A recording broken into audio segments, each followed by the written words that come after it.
বিসমিল্লাহির রহমানির রহিম। এই শীত উপেক্ষা করে উপস্থিত আমার বিশেষ করে আমার ধন্যবাদ জানাতেই হয়। পুরুষ মানুষের চেয়ে কোনো অংশেই মহিলারা কিন্তু কম না, অনেকে আছেন। তো আমার মা বোনদেরকে বিশেষ করে ধন্যবাদ এবং শুভেচ্ছা।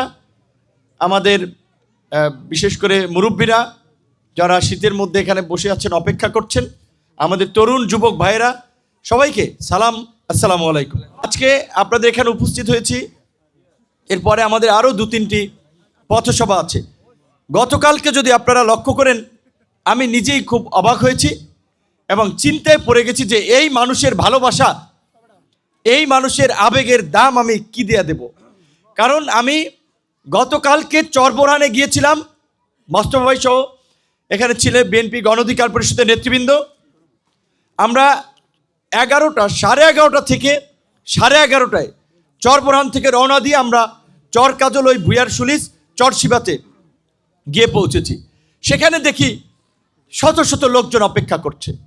তারপরে ওখানে 8 নম্বর বাজার বলে, তারপরে 6 নম্বর কপালপাড়া, রাত্র 2:30টার দিকেও কপালপাড়া। এই আপনার শীত কুয়াশা উপেক্ষা করে মানুষ। তো আজকে আপনারা এখানে উপস্থিত হয়েছেন। আমাদের আরও 2-3টি প্রোগ্রামে আমাদেরকে যেতে হবে।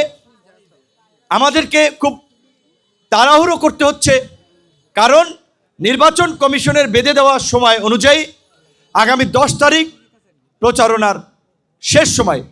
এই সময়ের মধ্যেই এই গলাচিপা 10 মিনিট প্রতিটি ঘরে ঘরে ট্রাক মার্কার বার্তা পৌঁছাতে হবে।